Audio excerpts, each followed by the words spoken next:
So you're gonna, how many more people are you gonna bring in? Two. Two? Oh, okay. So it's like three in total?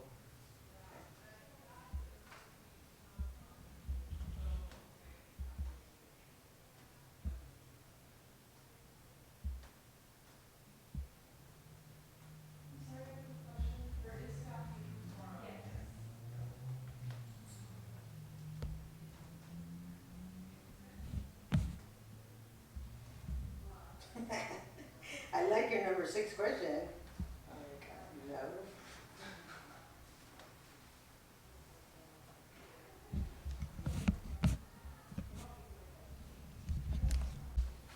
I'm gonna give you guys a copy of these so you guys can take them.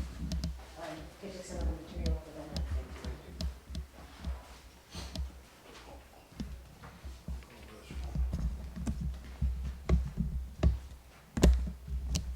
And the reason why we wanted to interview is because we read an article as we were telling her that Operation Take Back happened during like February, March, where 43 people got arrested, and it doesn't really like say how they were able to just do that. It's just really like doesn't have a lot of information. It just says it's just those people were arrested and it happened only in Watsonville, Yeah, which this is article just concentrates, I think, on 4 Strict, yeah. arrests, Latinos misrepresenting them, so it's just Latinos that did a crime, let's do an article only on that.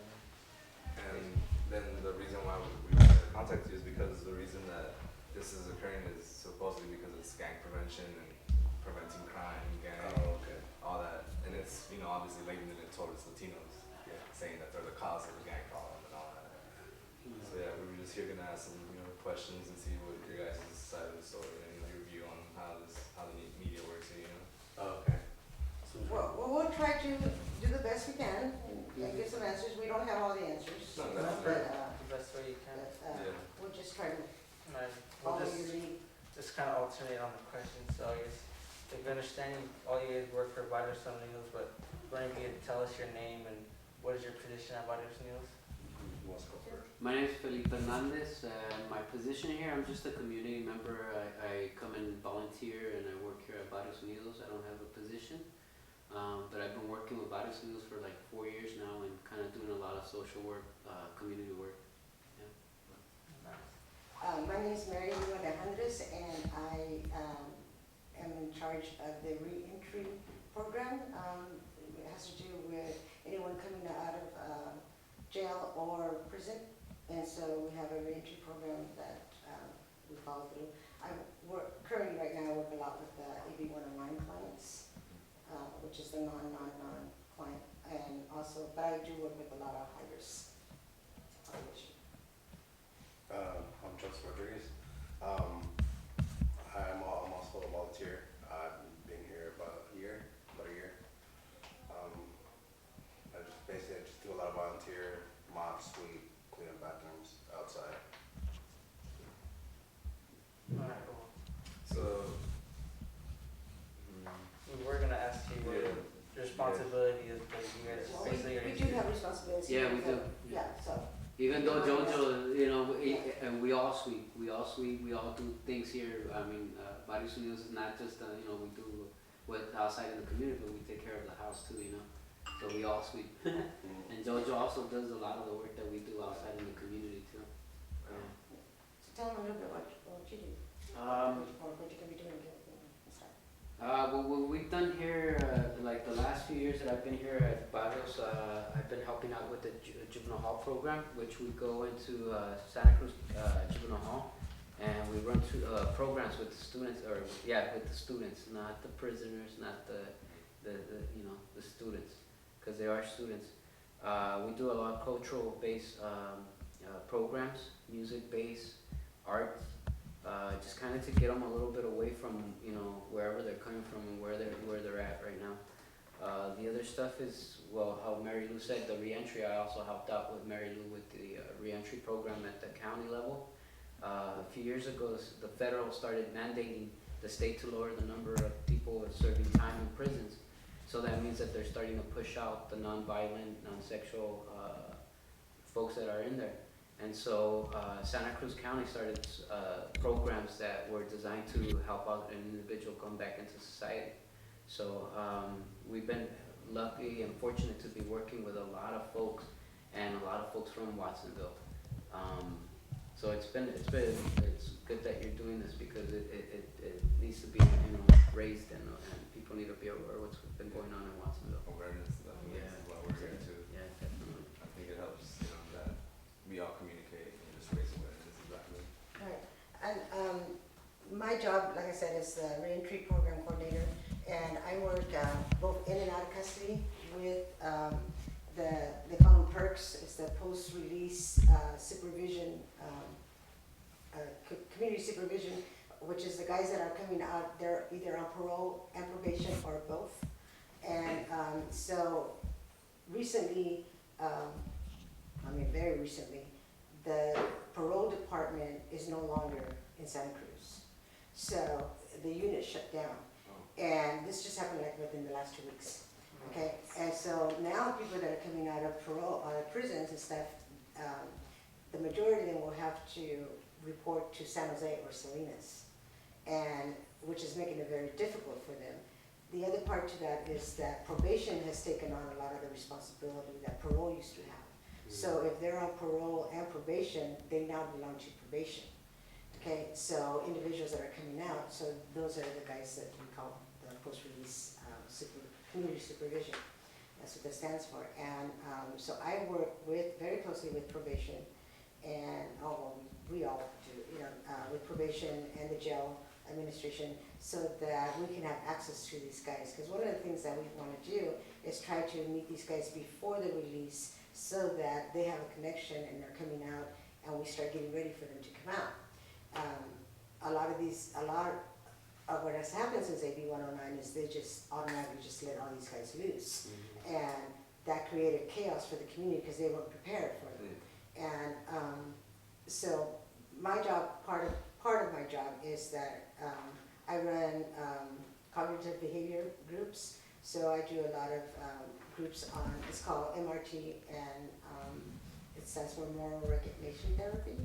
And it comes in all different phases, but it's like a 12-week with cognitive behavior, and then there's a second step, it's another 16 weeks, and then the last step that I use is like another 30 weeks. So I'm working with these individuals all the time with them, in and out of custody.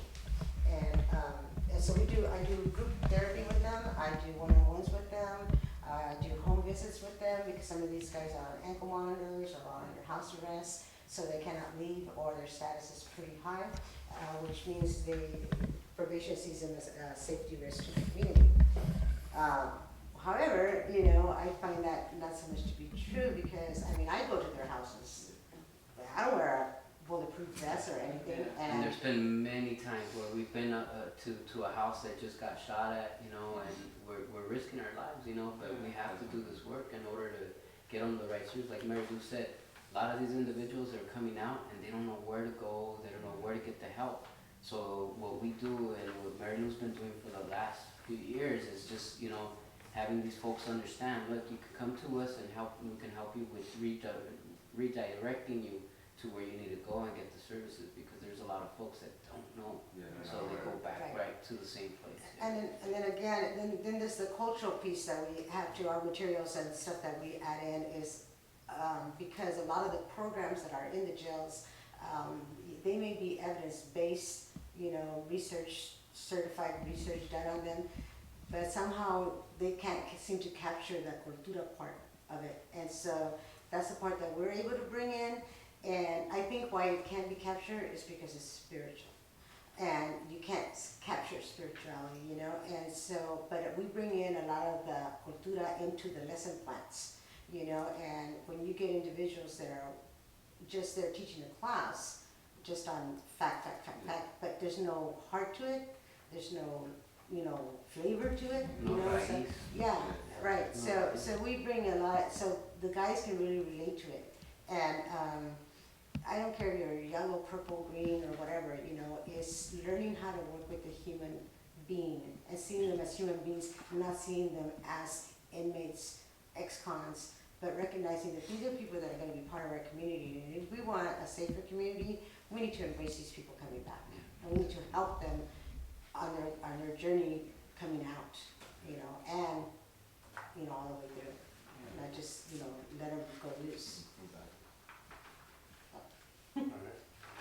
Talk about your speaking engagements and how you, Oh, okay. Me, what I do, well, I'll be starting to do is, I'll be doing public speaking for, the Speakers Bureau, Partnership with Corrections. Speaking about any type of subjects. It could be like, Felipe's gonna do today about homelessness. I probably would have been doing that today, but I, lost my Yahoo, password, so I had to make a whole new one, so I'm doing the whole You can edit that process one. over again. Yeah, but, talk about you going to the universities and talking and Yeah. telling your story. yeah, I went to UCSC to talk about my history, what I've been through from an adolescent to a teenager, now as an adult.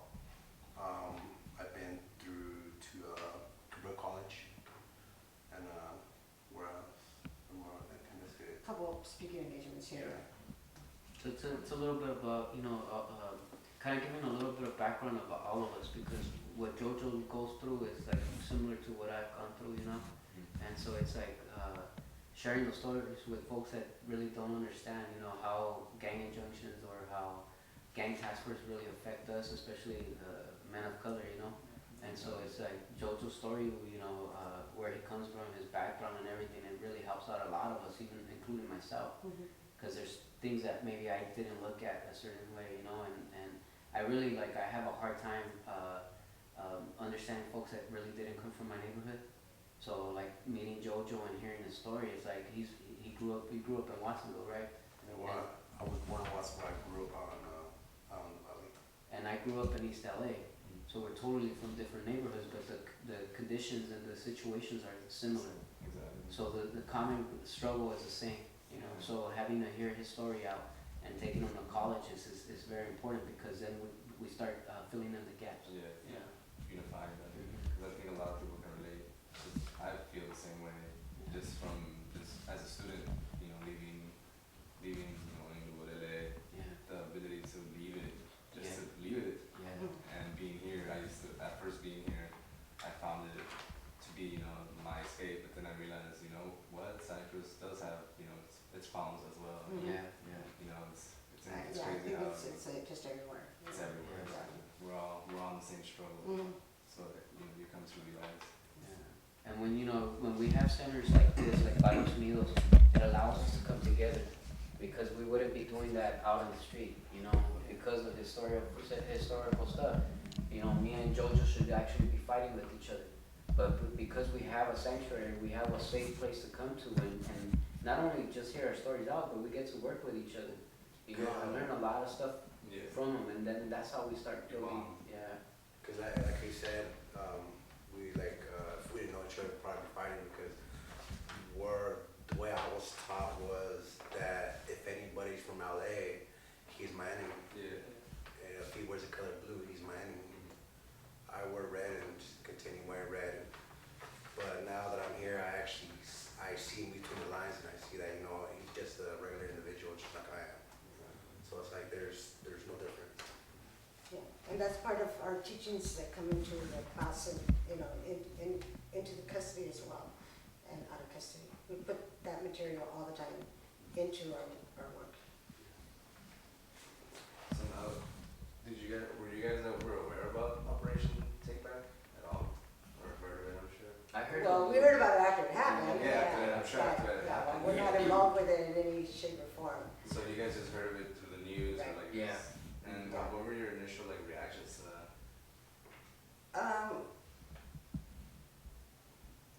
Wattsville the task force will do sweeps every now and then, and stuff. They get a lot of pressure from the public, and I believe that when that particular article, they were looking for some young men that had committed a murder. And we are very clear that they have a job to do. And whether the individuals that got picked up are the ones that did it or not, I have no idea. However, the thing about the task force, I think, is their mannerism, how they go in and scare the whole community. sometimes, like we used to work at the Watsonville Evening Center. Now we have other staff that are doing it, but at the time, and the kids there themselves, that were there would tell us that when they see a police car in Watsonville, they go the other way because they're scared of the cop. Because they're gonna get harassed just because of who they are, because of the color of their skin, and they're not doing anything wrong, just walking home from school, but they're constantly getting harassed by the police department. And so we used to talk about that, we talked about that about the youth, we did a thing on knowing their rights, as, when you get stopped by a police officer, what to do, what to say, what not to say. So education, trying to educate, and I think that's a big piece, is educating both sides, law enforcement and the community, because law enforcement thinks one way, they're on a very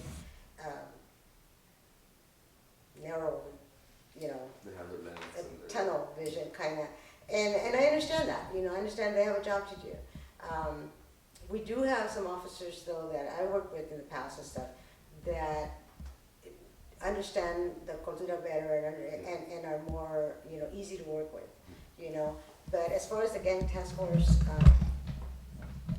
I haven't experienced them. I don't want to experience them, other than hearing how they go through the community, full force, and yeah, it can traumatize young people, especially children that are in the house. It traumatizes, and so instead of learning to respect the police, they learn to be scared of them. Yeah. And I think it's really it's really important that you guys are looking at the different issues too.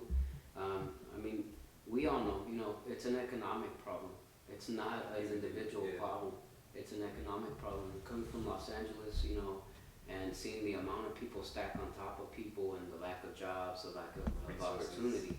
And it's the same thing in Watsonville. When I came up here and did the work up here, I understand Watsonville's main economics comes from agriculture, but it could easily be turned around. You look at a city like Tracy, where at one point it was that was the economic was agriculture, and now the main economic is the prison system, So when we start seeing changes like that, it really does tell you that it's not really the individual, but it's more of a economic and it's more of a communal problem. So it's good to kind of look at different issues and talk about them, because then you start getting to the root of the problem. It all connects. They all have one root, resources and money. Yeah, definitely. We work with a lot of young people, and like I said, we work with a lot of people coming out of jail or prison, and the majority of their issue is finding a job. We all know, since the economic fell, we still have not recovered, and we got a long ways to go. And then those of us that were down even at that point, we're even lower now, So, you got college kids like yourself, I call you kids, sorry, college kids like yourself applying for the same job that somebody that doesn't have a high school diploma. Who do you think they're going to give a job to? Right? And so, it's not that easy to get a job in McDonald's anymore like it used to be. People, the economic thing really took its toll on the poor. It doesn't matter what color, but One of the things that we did, that we saw very hard was the fact that some of the individuals that we were working with, they really want to move forward. I think everybody wants to move forward in their life. They want to provide for their family and they want to, grow. And there were several individuals that, because of the way policies work, they had to register, they had to move to a different city, first of all. And once you move to a different city, you have to register as a gang member. So it brought a lot of issues that I wasn't aware of, The fact that the mother was on Section 8, she had to throw the guy out, or the son out, because now he has to register as a gang member. She ends up losing her services. So a lot of those policies, they're actually not working. They're putting that person more further back to reach their goal. And so you look at things like that and you're like, wow, is this really helping, or is it really pushing that person back? Services like, just having an address. If you don't have an address, you don't got a job at all. You have to have an address. So just understanding, like, providing some type of shelter or an address, or understanding that, you know what, if we put this kid on as a gang member, if we have to force him to register as a gang member, his parents are gonna lose services. Not only the parents, but the other kids that live with them. You know, so there's a lot of stuff that we've done that we just, you know, as we go, we're figuring out, and we're like, you know what, this isn't working. Yeah, we also had like a couple individuals that, because they had an argument with a neighbor, you know, and the neighbor called the police on them, so they had them register as a gang member, and then they put on a street terrorism on them, you know, So on that top of that. It takes it further up. you Yeah, know? and so that young man, who used to take care of his dad, who is disabled, that was his job, could no longer come around 2 blocks within his own street. He's 17 years old, how is he supposed, where is he supposed to go? But you see, what happens sometimes is I don't think that the crime fits The policy. the policy that is inputted on these young people. But the thing is, you know, and we all know we're not blind. We do know there are people and young people that go out there and victimize other people. Or misguided. You know, the problem with that is that a lot of these young people do not have a positive role model in their life. Many of them are, you know, the parents have to work 2 jobs, or they're a single parent, or whatever. Their parent is in prison, you know, and, you know, we talk about this big brother, big sister stuff, but there aren't enough Latinos men that are willing to step up and say, you know what, I'll help guide this young man. You know, I'm telling you, I work with 18-year-olds till however old they can be, you know, and the majority of them got in trouble because they had no father figure in their life. And I think that it's a shame that there are so many, and I'll throw it back on you guys, there's so many of you Latinos up at the university that turn a blind eye to what's going on. Because your services are needed. It's not about just, I'm the only one that does it. But if I would take you to see some of these guys and introduce you to some of these young men, to give you a real story of how they feel, I think it would be a very powerful story for you guys to see. And maybe we can start something up, you know, because it takes all of us to change safety in our community. We all want to be safe, you know. People think that, oh, because you only work with gang members, you don't care about this other stuff. Yeah. Oh my God, you know. And you know what, Mary Lou brought something up that was really important, because there is different stuff that kind of it goes to a different level. We had an individual that, you know, he was, at first he started off as something with a lot of gang issues. But because of his immigration status, he was gonna be deported, so that takes it to a different further level. So it's like understanding every little piece, and that's something that we've done throughout the years, is just really figure out. I mean, we've done it all from it comes natural, because, you know, when we're little, your mom always says, a ver, dime lo que dice esto, you know, so you become the lawyer, you know. But as you get older, We play lawyer, we play everything. You know? But as we started doing this work, we started running into folks that, you know, they got taken in for, you know, having a red beanie. And then next thing you know, they didn't even know that they weren't born here, because they've been here for so long. So now it becomes an immigration issue. So now we have to educate ourselves in, like, okay, so now this is moved out of our ring and it's moved into INS. So how are we going to prepare ourselves? How are we going to guide this person to do the right thing? We're actually guiding the entire family, because we've that's had right. to do that. It's not just the individual. We've worked, I know one of your questions was, how do you work with the community? One of the major parts that's been happening is the immigration issue. And some of our guys that we work with A are lot of our considered guys, you know. gang members, you know, came here when they were 1 or 2 years old. And they actually thought they were born here, because they didn't even know, you know, until, and so all of a sudden INS puts a hold on them. See, and what people don't realize is that when you're picked up and go to jail, INS has 48 hours to put a hold on you. If they do not put a hold on you, the police have to release you. They you know, INS and the Sheriff's Department, they have the system. INS can get into anybody's jail system. If somebody's is undocumented, as we say, they can put a hold on them, but they have to do it within the first 48 hours that they're incarcerated. And if they do not, then the police, the sheriff's department or the police have to release them if they, you know, if it's not a big crime, you know what I mean? If they're qualified for being released. And in different cities, it's different because there'll be different cities that actually their police department will call INS. Santa Cruz County doesn't do that yet, but there's a chance they of don't, it, there's a chance of them changing the policy. So working with this particular individual that Felipe was talking about, not just working with him, but working with the entire family, and I'm talking the entire family, his mom, his dad, his uncles, his sisters, his, cousins, really working with the family very close, all the way to where we went to go testify for him, in San Francisco with IRS. So it's not just like, oh, I give you some piece of paper and you go do it. I mean, we actually walk with people on different things. It just depends what it is, and try to get them to the right resource, because you're not always gonna be able to do that. And see, It's beyond our range of work. we started off with gang issues, right? And it turned into, as we started to know this individual, it started turning into an immigration issue.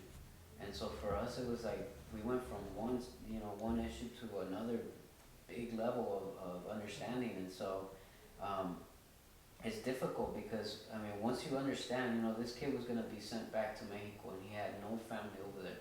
So that means that family was gonna be separated. And how I've been Devastation taught. that it brings to the family. Yeah, what I understand, what I've been taught since I was little is a strong family is really the base and the foundation of the family. So this kid, for us to just kind of say, well, you know what, we don't deal with that anymore. We just deal with gang issues. That's not it. It's a So, whole and then issue. on the other hand, you bring like Joseph that came here because he was tired of that lifestyle and he wanted to do something better for himself. And so how he did that was he just kept coming. Now I'm gonna get rid of him. Actually, the first couple times I came here, I was kind of iffy about it because many times I've tried to change. It just didn't work out. Left town just to change as well. Went back up north and same shit over again. Right back into the system. Well, not literally the jail system, but just the streets. Didn't make it, so I came back down here. Tried to do it again. Still didn't happen. I still fell. It's like then it's like what was I say? I would leave the people, stay with the people I was associated with. Try to find other people to associate with myself with.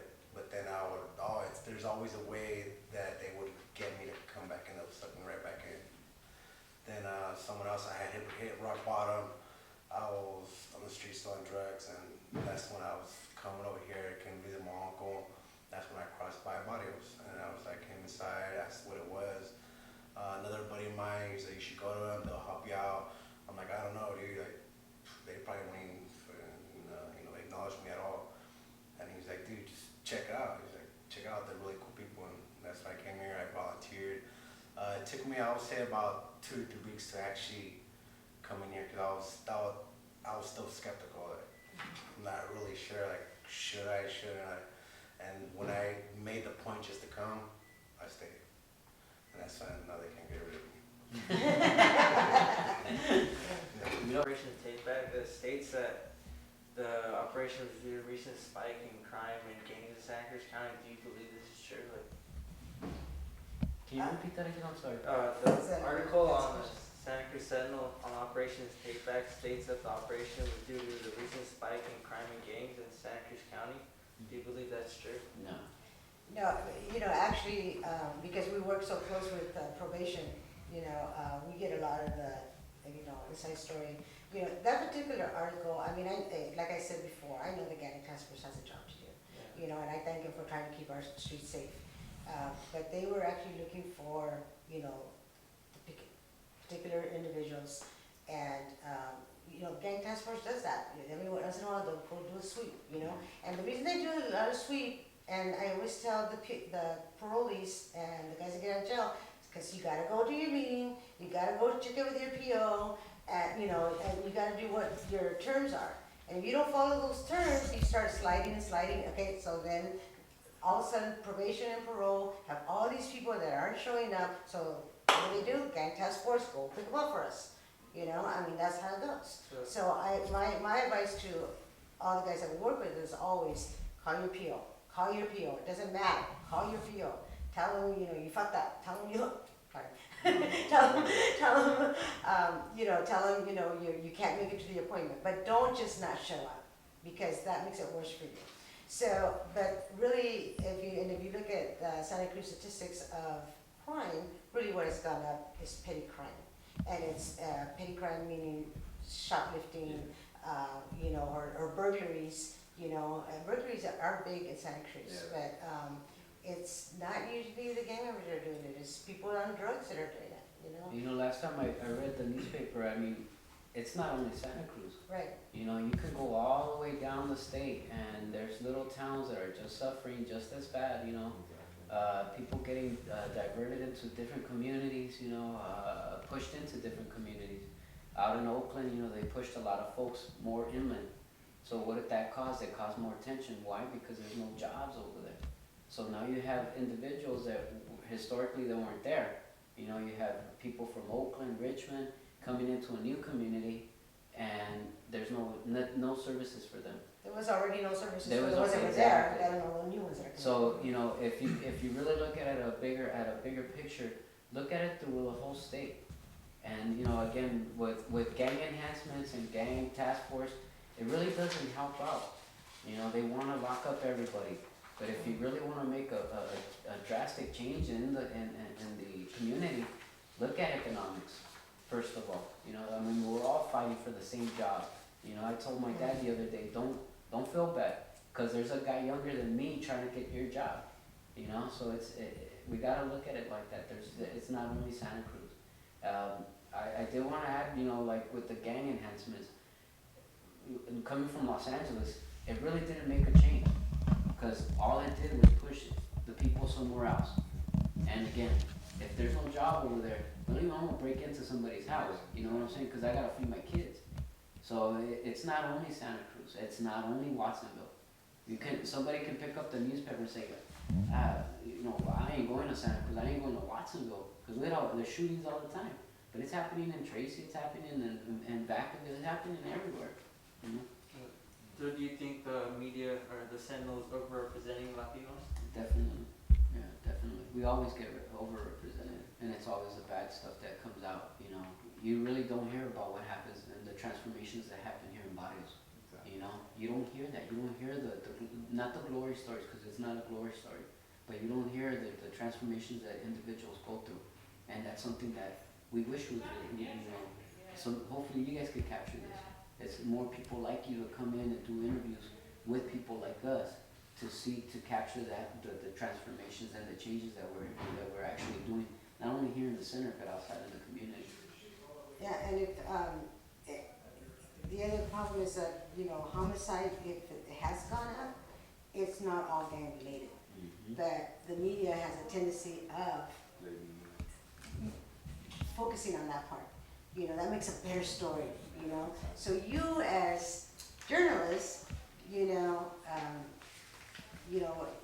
I think it's your responsibility to tell the facts, you know? And I'm not saying that they're not telling the fact, they're just focusing on a particular fact. Or their You know, perspective. yeah. One side of the story. Right, Yeah. and because we have so many young people that we work with that are doing positive things, Yeah. you know, and young people that even if they're in a gang, they could be in our groups and they're participating and they want to change, you know. But the thing is, economics. How am I going to help my mom pay the rent? Dad's gone. There's no dad in the house. Mom has a housekeeping job or something like that. That doesn't. And you know, you've got 3 more little ones at home that you have to take care of when you get home because mom has to go to work. You know, we're asking our young people to be young, old, and responsible. When we as a community are not being responsible to them, you know, so that part makes me angry. Yeah, we definitely, I think we turned We our need, back. you know, yeah, we need to hold ourselves accountable as a community.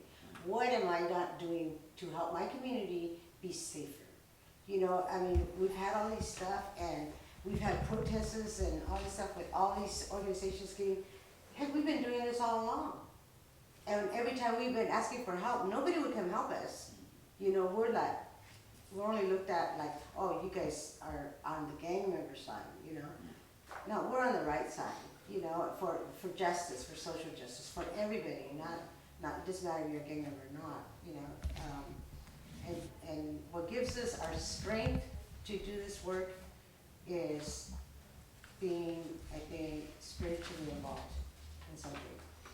That we all realize that there's something bigger than us, you know? And I always tell people, my job is not to judge you, that job's already taken. You know, my job is to try to help you find your way instead of going on the same route. Let's find the right way to go so that you live a long, old life. And we get a lot of support from our elders. You know, people who have gone before us, who have struggled through the same struggles or different. And so we do a lot of spiritual work, what we call spiritual work. We teach a lot of cultura to our young people, lots of cultura. That's why you always see artwork in our place, because we're trying to bring that all the time to the table. And I think that part of the gang task force, they're not culturally competent in a lot of ways. They got, like I said, they got one job to do, and that's what they do, and they do it well. You know, so I give them credit for that, you know. But there's also the other part of how you traumatize a family when you rush into their house, you know, and I don't have the answer to another way of doing it, but, you know, And you know, hard. it's sad too, because you know we have turned our backs to the younger people. I mean, a lot of the problems that have happened, that are happening with younger folks, is because we turned our backs to them. You know, there's more direct files now in Santa Cruz County and all through California. So for me, that means that there's a little kid that's going to be serving time for maybe the rest of his life. You know what I'm saying? Thank you. And so it's like to understand that and to really focus on, you know what, we need to start working on with the younger kids, because if you have an 11-year-old that's going to be serving a life sentence, the system has a product for the rest of their life until that person passes. So when you go and do the work that Mary Lou and I go, you know, when we go to the prison and we see a person, we see 3 generations, maybe 4 generations of men that are serving time. You know, the grandson, the father, and then the grandfather. And then you see, well, man, that's a genocide there. That's genocide. Because they're basically taking the root off of that family's house and they're tearing it apart. And it's starting from the little ones. So it's really to understand, there's a lot of stuff to understand, and the work that we do is very important. All of us, you know, all of us, and including you guys coming here and documenting and telling our stories, you know. So thank you. Thank you. Alright, Dan, thank you. I think pretty much answered all of our questions. Do you have any final comments or anything you feel is important? Final comments.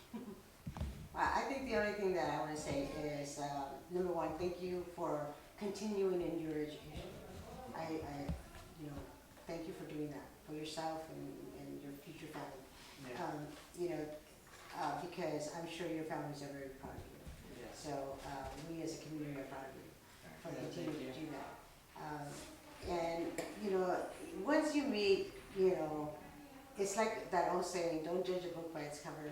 You know, when you start talking to these young people that labeled gang members, you know, and stuff, and you get to know them, some of them will just crack you up. Yeah. Some of them will break your heart with their stories of what they've been through, you know, and they're really just asking for guidance. And so I wish that, you know, more Latino men would focus on helping guide another young man. I wish more people would step up to that plate, you know, because our guys aren't gonna go to the Boys and Girls Club to find a mentor, they're just not. You know, but we know a lot of young people that we know could be mentored by someone, could use that out. And that's one of the challenges I would put out, is, you know, stop complaining about the problem, become part of the solution. You know, there's all kinds of ways to do it, you know. And I know one of your questions here was, what is barrios does for the community? we do a lot of things that are never even, I don't think, it's documented or whatever, but buying Pampers for a newborn baby, a family that doesn't have anything to eat, they walk through here, we'll feed them. Giving them a ride. Giving them a ride all the way to Stanford, because they can't get to their appointments, if they're too sick. Oh my God, I mean, we can go on and on, you know, but, you know, Lo que se just, hace uno de familia, you know what I'm saying? Lo que se hace uno de familia. If because we kind of consider the community as our family, and that's how it should be. and we get a lot of families when their son or daughter gets in trouble with the justice system. I mean, they come here because they don't know where to go for services. I mean, they really don't, you know, they don't. So we help guide them to get the right services for them, you know, and walk them through that process. So there's, I mean, we could just go on and on about it, but, you know, part of our main mission is to educate people that there's another way, you know, and enrich and remind our young people how rich our culture is, you know, and to be proud of it, not to be ashamed of it, you know, but you walk into it, you know, hitting somebody or, you know, nobody has the right to put their hands on another human being, you know, so we're against any type of violence, you know. My last thing, I would just say, pues échale ganas, you know, y no se les olviden where you came from, you know, because that's our base, you know. I can't go back to East LA. I have all my family here up north, but doesn't mean I can't do anything for them, you know what I'm saying? So I get involved with policy change. If I could change something in the state, then that's gonna hit East LA. It's gonna hit Long Beach or Compton or whatever, you know. So ustedes, cause you know, you guys have your foot where you can change, you know, make those changes. Échenles ganas, you know, and don't forget where you guys came from and what your family sacrificed just to get over here, you know. My parents son inmigrantes, so it's I don't forget that, you know. So thank you for coming and for sharing your story, you know. And like I said, you know, you're always welcome. Yeah, Anytime, definitely. come by, you know, you guys are always welcome to come by when we're doing things. We're gonna be up at UCSC on Saturday for the powwow, you know, up there. For what time? Or is it at a college or? Yeah, we have the flyer up front, so, And it's not only the social work that we Yeah. do. We also throw parties. We get down too. You know? yeah. we We you throw know, some we good dances, he's a DJ. We have events that we do, the powwows, you know, we do a lot, we haven't done them this year, but we used to do the jazz nights, where we bring different artists to come through, And it gets packed in here. it gets really packed. We also Community. show films and stuff like that, independent films, so if you guys even have an idea of sharing a film, or even doing a documentary, or even, you know, doing that, Let us know, Let we us need a know. facility, we're happy to do that. You know, let me back up for a minute, you know, you asked something about what we do for the community. I remember when we first got this place years ago, and we had a family that their loved one died. And they didn't have any money or anything, so together we all did car washes and stuff like that to pay for the services for that person. And they used our facility for the funeral home. And I remember telling Nana, the director, and I whispered to him, and I said, wow, now it's a community center.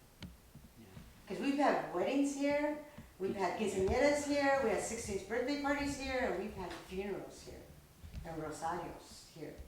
You know, so it is a community center in lots of ways that way. So, you know, that's something that I'm very proud of. You know, that the community can come here and feel that they can ask us to do that, especially have their loved one here. That's outstanding. And so we've had, I think, 3 or 4 funerals here already, because families that can't afford the funeral home, you know. But we also have another project we wanted to show you. Oh yeah, if you guys have some time, I don't even know if we have the key to And get. Monica has, Georgia, you have the key? I think Monaco does. Okay. Okay. But we So want if to show you- you a little project out back. We didn't get to tell you, I don't know how much time you have, but